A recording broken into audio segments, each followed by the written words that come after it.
আজকে দেখাবো মুরগির রেসিপি। পরিমাণ মতো হলুদ দিলাম, পরিমাণ মতো মরিচের গুঁড়া দিলাম, পরিমাণ মতো লবণ দিবেন, রসুন বাটা, আদা বাটা, হালকা একটু লেবুর রস দিবেন।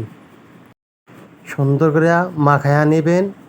মাখার পরে 5 মিনিট রেখে দিবেন। দেখেন কি সুন্দর একটি কালার হয়েছে। মুরগিটা হালকা ভাজা নেবেন।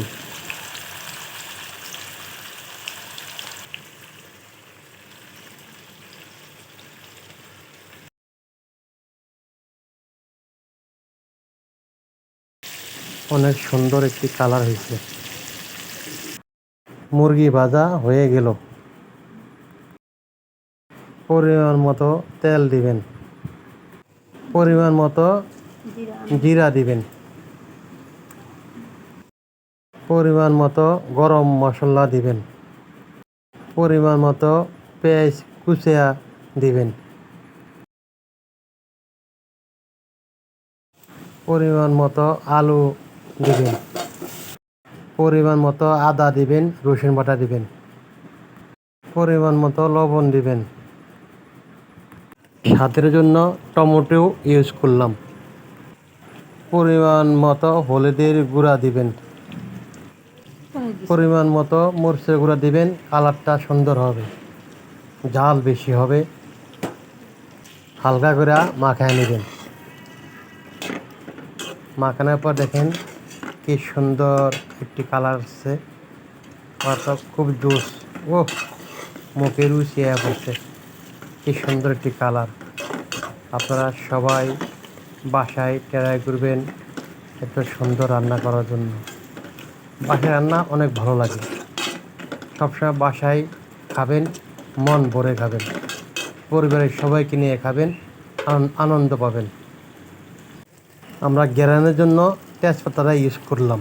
আপনারা চাইলে ইউজ করতে পারেন, নাও করতে পারেন। ঢেকে দিবেন। অনেক সুন্দর কালার আসবে। ইউ কি সুন্দর গ্যারান! দেখেন কি সুন্দর কালার, একদম মাংসের মতো। দেখেন একদম কি সুন্দর বাসার রান্না। আপনারা সবসময় বাসায় ট্রাই করবেন এরকম পাকের জন্য। যাদের ঘরের বউ আছে, বউরি রান্না করবেন। এবার আমি রান্না করি, আপনার দেখাচ্ছি। দেখেন আমরা রান্না করতে পারি সবসময়। আমি বাসায় সবসময় রান্না করি। এটা আমার হাতের রেসিপি। আপনারা সবসময় দেখবেন। এখন ভাজা মুরগিটা দিয়ে দিব, দিয়ে সুন্দর করে কষায়া নিব। দেখেন এই যে মুরগি দিয়ে দিলাম, মুরগি দেওয়ার পরে সুন্দর করে কষায়া নেবে, একদম সুন্দর করে। পরিমাণ মতো পানি দিবেন। ওয়াও, ওহ কি সুন্দর! অসাধারণ, অসাধারণ! বাহ, দেখছেন কি সুন্দর একটা কালার। একদম দিলপা চু চু চু চু করে।